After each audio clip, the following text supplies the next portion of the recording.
Hay movimientos literarios que marcan una época. Y luego está el boom latinoamericano.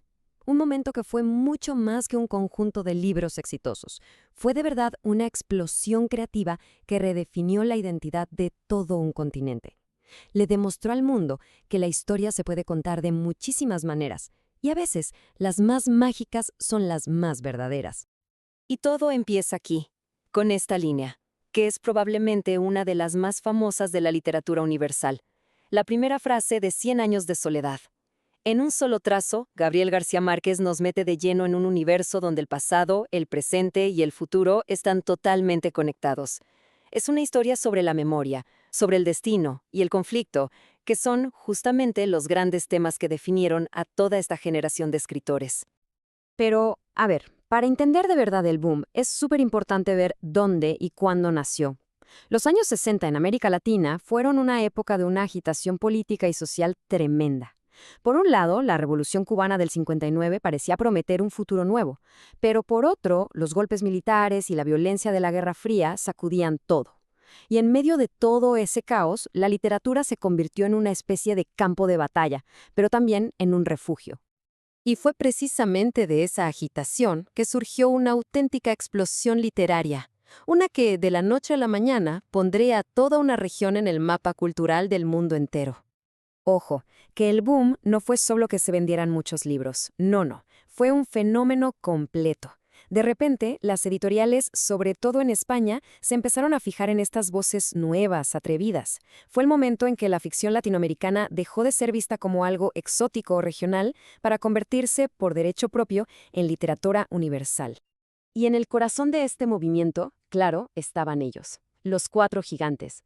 Julio Cortázar desde Argentina, que te rompía la cabeza con sus novelas juego. Carlos Fuentes, que exploraba como nadie la complejísima identidad mexicana. Mario Vargas Llosa, con su crítica social afiladísima desde Perú. Y por supuesto, el colombiano Gabriel García Márquez. Juntos desafiaron todas las reglas sobre cómo se debía contar una historia. Esta idea la resume de maravilla el crítico Gerald Martin.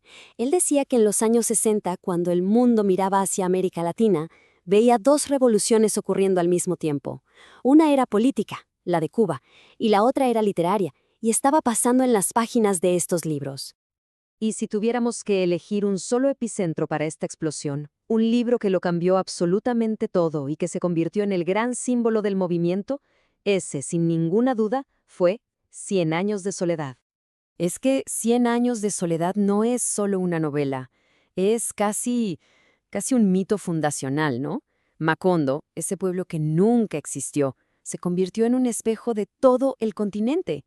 Un lugar lleno de sueños, de violencia, de utopías que fracasan y, por encima de todo, de una soledad inmensa. Uno de los conceptos más potentes de la novela es la idea de que el tiempo no es una línea recta, sino un círculo. O sea, los buen día no avanzan, giran en una espiral, se repiten los nombres, se repiten los destinos trágicos. Es una crítica brutal a esa tendencia de tropezar una y otra vez con las mismas piedras, de quedar atrapados en ciclos de violencia y olvido. Entonces, ¿cuál fue el truco? ¿Cómo lo hicieron estos escritores para cambiar la ficción para siempre? Pues la respuesta está en las herramientas que usaron para contar sus historias, y Macondo es la guía perfecta para entenderlas. Y aquí llegamos al término clave, el que todo el mundo conoce, el realismo mágico. Pero no es simple fantasía, ¿eh? La clave está justo en la definición. Se trata de contar lo imposible como si fuera lo más normal del mundo. Es esa naturalidad para narrar milagros y desastres lo que le da toda su fuerza. Y la clave está ahí. En Macondo, que un fantasma se siente a la mesa a charlar, no es más raro que la llegada del cartero, o que una plaga de insomnio haga que la gente olvide el nombre de las cosas. Se cuenta con la misma seriedad que un hecho histórico. Lo maravilloso y lo absurdo son simplemente parte de la realidad. Vale, suena increíble, pero la pregunta del millón es, ¿por qué? ¿Es solo un adorno para que la historia sea más exótica? Pues no, para nada. Hay una razón mucho más profunda y política detrás de todo esto. Aquí es donde el realismo mágico muestra su verdadero poder como una herramienta para rescatar la memoria. En 1928 ocurrió una masacre real de trabajadores bananeros en Colombia. La historia oficial, la del gobierno, la minimizó brutalmente. El contraste entre esa versión y la que cuenta la novela es revelador. La novela lanza una cifra, 3.000 muertos. Y ojo, el punto no es si fueron exactamente 3.000. El punto es usar la exageración, la hipérbole, para gritar una verdad que la historia oficial quería susurrar, o directamente borrar, la magnitud de la tragedia y la crueldad con la que se intentó ocultar. Y esta frase de la novela lo clava. Resume a la perfección cómo funciona el olvido impuesto desde el poder. Después de la matanza, la versión oficial es que aquí no ha pasado nada. Y es entonces cuando la ficción se convierte en el único lugar donde la memoria de las víctimas puede sobrevivir. Ahí está el verdadero poder del boom. Pero el boom no solo se metió con la historia oficial, también se atrevió a desmontar mitos muy arraigados, sobre todo aquellos que giran en torno a las mujeres. A ver, la literatura occidental ha metido a las mujeres tradicionalmente en dos cajitas, ¿no? O eres la santa o eres la pecadora. O sagrada e intocable, como la Virgen, o profana y culpable, como Eva. Pues bien, los escritores del boom jugaron con estos arquetipos de una forma fascinante. Y aquí tenemos el mito sagrado en todo su esplendor. Remedios, la bella. Tan pura, tan de otro mundo, que un día mientras tiende las sábanas, ¡pum!, se eleva y asciende al cielo. Es la encarnación perfecta de ese arquetipo de la mujer intocable, casi divina.